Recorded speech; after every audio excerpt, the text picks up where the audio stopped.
Hi guys, good afternoon. Magandang hapon sa inyong lahat. Dun po sa mga subscriber po at saka hindi pa po nagsusubscribe po sa aking YouTube channel. Shout out po sa inyong lahat. Ngayong araw guys, meron akong ibabahagi sa inyo na konting tutorial tungkol po dito sa electric fan. Kasi marami mga sasuggest po sa akin na ipaliwanag ko raw po dito kung bakit ang isang electric fan ay hindi umaandar o hindi makaikot. Sa aking natutunan guys, sa aking repair ng isang electric fan, meron akong nakitang 6 na dahilan o higit pa, hindi ko lang alam hindi ko lang ano pa yung iba, pero sa akin 6 lang dahilan kung bakit ang isang electric fan ay hindi makaikot o ayaw umandar. Ang ating pong electric fan ay merong cords, yung kanyang power supply na tinatawag. Doon natin po kinukuha yung supply papunta po rito sa ating motor. Meron din po siyang capacitor.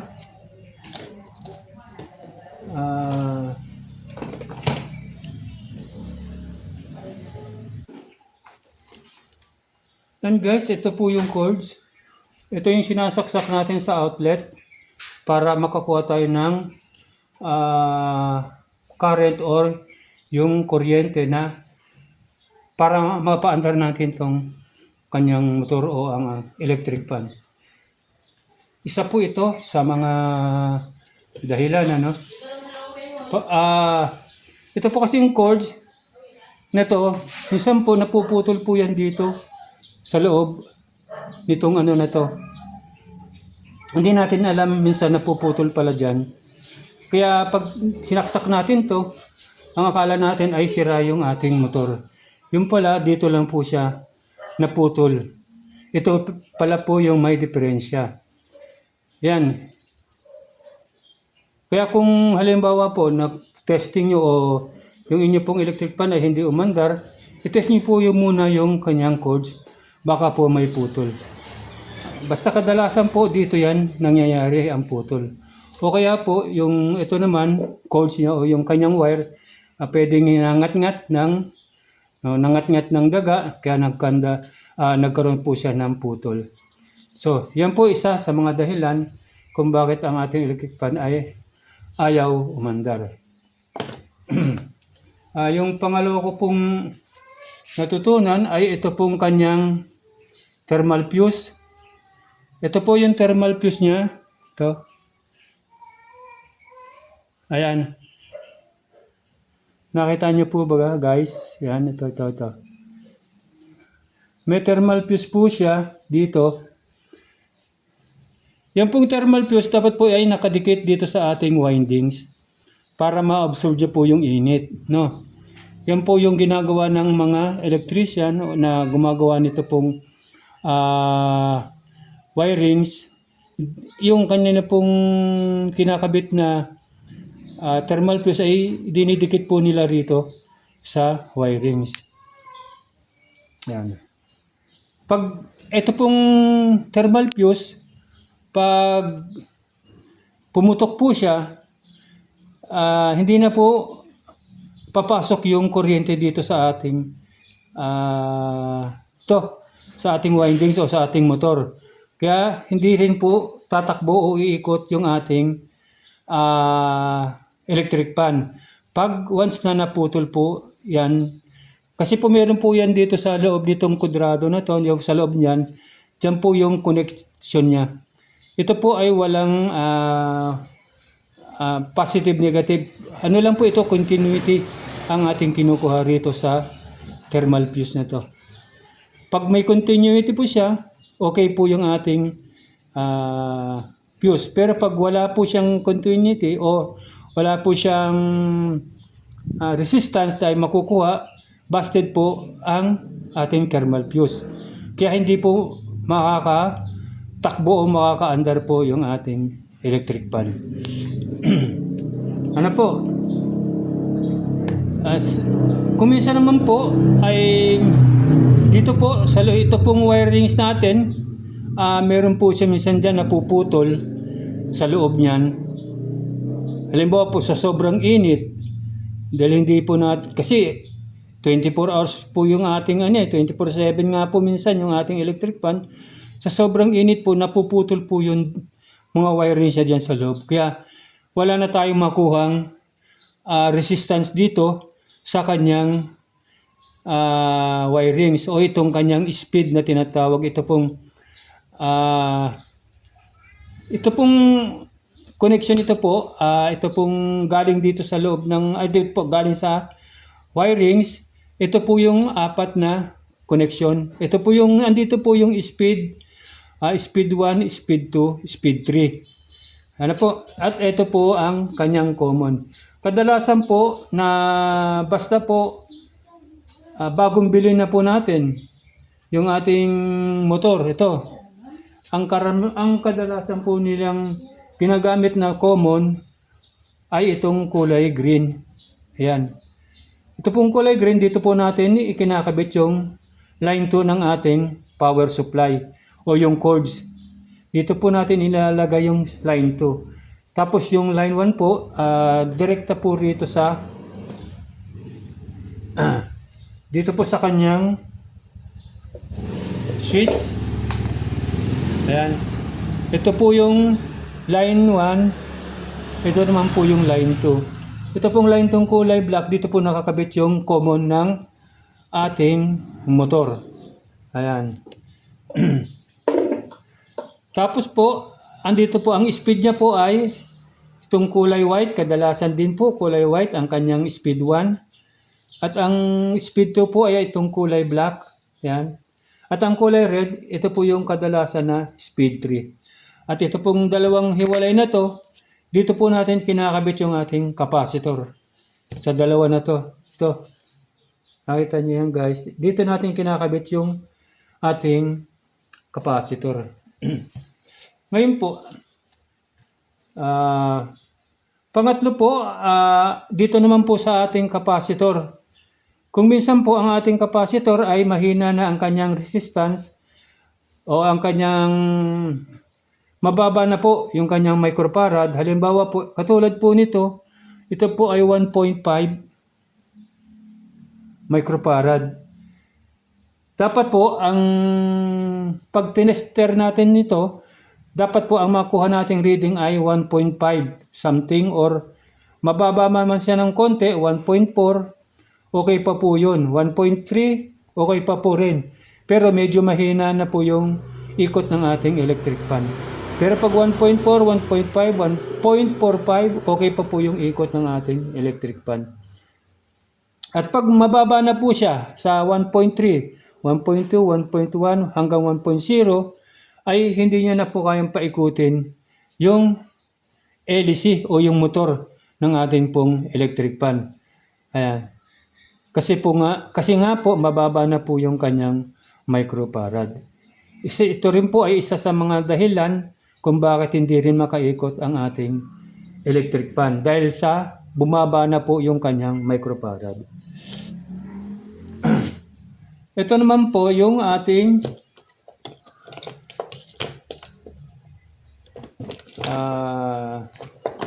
base ng ating motor. Ito pong windings, dito po ito nakakabit sa ganito. Ayan. Andito naman po sa loob nito yung kanyang tinatawag na bushing. Ang bushing po, nakapasok naman po rito yung shafting. Ito po, ito yung shafting na to, dito po yung nakapasok sa atin sa bushing. Ngayon po, ang ating pong bushing, meron po yung ditong nilalagay na oil o langis para po pag andar po nito, uminit po siya, dito po papasok po rito sa loob ng bushing yung langis. Ayan. Diyan po pumapasok yung langis, kaya ang ikot po nitong ating shafting ay smooth. Ano po? Hindi po siya magaralgal o hindi po siya maganit na iikot.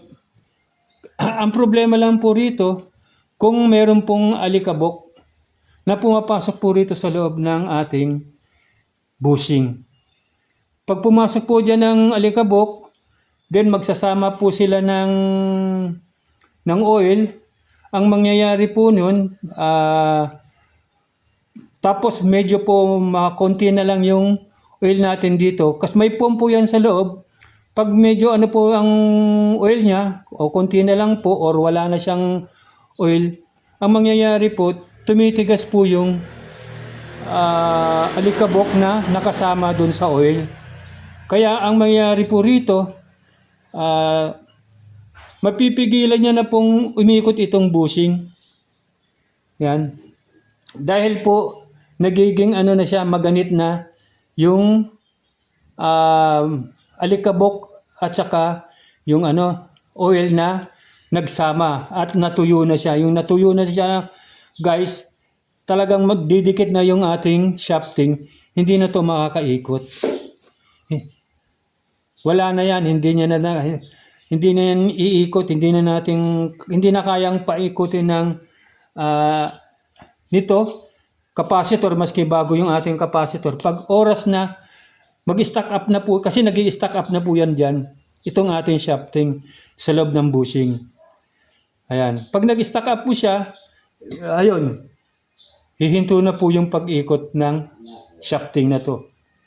At pag sinubukan po natin na paikutin ulit, wala na po siya talagang pag-asang umikot. Kasi nga po, nakadikit na po siya rito sa loob ng bushing. Ang ginagawa po dyan, tinatanggal po itong shafting, tapos po, lilinisin natin po yung loob nitong bushing. Ayan. Yung loob po nito, nililinis po yan ng basahan, malinis. Saka ito po, nililinis din po. Kasi meron po minsan na ganito nangyayari.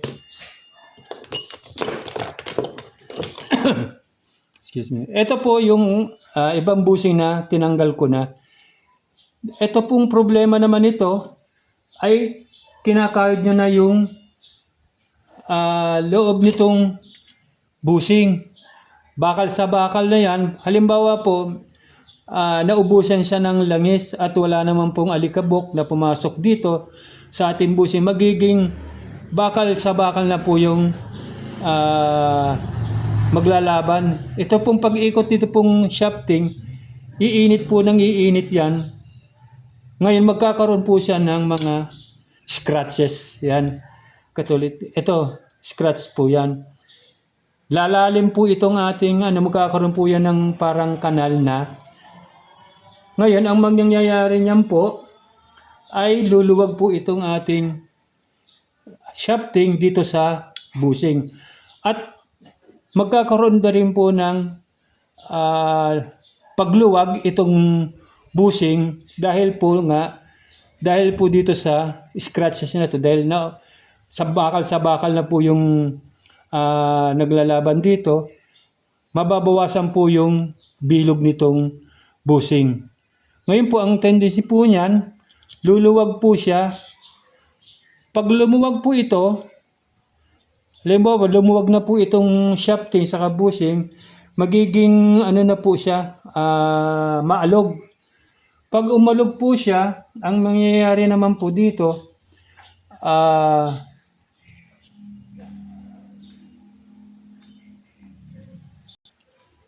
ayan po. Oras po na lumuwag na yung shafting at saka yung bushing, maalog na po siya. Ngayon, ang mangyayari po niyan, ito po yung stator at ito naman po yung rotor. Ito po yung umiikot. Pag inilagay po natin to diyan sa bilog na to, dito sa loob, tapos meron po siyang supply na ng kuryente, iikot po siya. Pag inon po natin yung kanyang electric fan o yung kanyang speed, halimbawa speed 1 po, iikot po siya. Pag umikot po yan, tapos po dahil maalog nga po na itong ating shafting, ang mangyayari po niyan, may stop po ito. Itong itong itong ating rotor. Kakapit po yan dito sa ating stator, didikit po yan na ganyan. Kaya isa rin po ito sa dahilan kung bakit hindi rin po makaikot yung ating electric fan. Pwedeng umikot po siya ng mga ilang minuto, pero po after mga 1 minute, 3 minutes, or 4 minutes pa, dahil maalog nga po siya, didikit po yan itong ating, hahatakan niya po yung itong ating stator, itong stator, hahatakan niya po itong rotor, padikit po dito sa kanya. Kaya ang mangyayari po, hindi na po iikot itong ating motor or itong shafting or itong rotor dahil nga po nakadikit na siya rito sa stator niya. Ayan. Yan po yung mga nalalaman pong dahilan kung bakit hindi po makaikot minsan ang ating electric fan. At isa rin po yun, dahilan ito nga pong ating bushing saka shafting ay nagdikita na, hindi na po makaikot ito pong ating shafting. Kasi nga po, hindi na kayang paikutin ng ating capacitor, maski bago po siya. Hindi niya na po kayang paikutin yan dahil dumikit na po yung shafting doon po sa loob ng bushing. Ang shafting po natin, pag meron na po siyang ganito, kanal, ito po, papalitan po natin ito. Hindi na po natin siya ibabalik. Saka yung bushing po ay papalitan na rin po natin. Kasi po, meron na rin po yung tamang, may mga scratch na rin po yan dyan sa loob. Kaya kung halimbawa po, kinabit uli natin, ito pong ating shafting, binilan nyo ng bago. Tapos kinabit nyo dito sa na hindi nyo naman pinalitan yung bushing, ang mangyayari po, magiging ganito rin po yan mga balang araw o mga ilang araw, magiging ganito na rin po siya. Ang mangyayari niyan, luluwag na naman po yung ating bushing saka atong ating shafting kasi nga po, may scratch na rin po yung loob ng ating bushing. Kaya dapat po, pag nagpalit po kayo ng bushing o ang bushing at ng shafting, dapat po parehas na po yung palitan. Pares pong bago, ang bushing, pares din po, bago na rin po yung ating shafting. Ayan. Ayan guys, siguro naman intindihan nyo yung munti kong paliwanag sa inyo kung bakit minsan ang ating electric fan ay hindi na makaikot. Yun po yung bali 5 o 6 na dahilan kung bakit po yung ating electric fan ay hindi makaikot. Ayan po bago nga po natin tapusin itong aking maiksing video, doon po sa hindi pa po nakapag-subscribe po sa aking munting channel, inaanyayahan ko pong mag-subscribe po kayo. At i-click nyo na rin po yung notification bell para lagi po kayong updated sa mga video ko pong ina-upload sa YouTube. At kung meron po kayong ads na makita sa aking pong video, huwag nyo pong i-skip. Tapusin nyo po yung video. Nang sa gayon ay makapulot kayo ng konting kaalaman tungkol po rito sa ating electric fan, kung paano po mag-repair at kung paano po i-repair. Ayan po. Din po sa gusto pong mag-comment, pwede po kayong mag-comment sa ating comment section. Nang sa gayon po ay magkaintindihan po tayo. Wala po sa ating tinatawag na mababas. Or okay naman po yun. Wala pong problema yun. Kaya sana po i-share nyo na rin po itong ating video para naman po malaman naman po ng ating mga ibang kababayan na gusto pong mag-DIY o gusto pong mag-repair ng electric fan. Maraming salamat po. Hanggang sa muli po. Sa ngayon po, paalam muna. Bye-bye!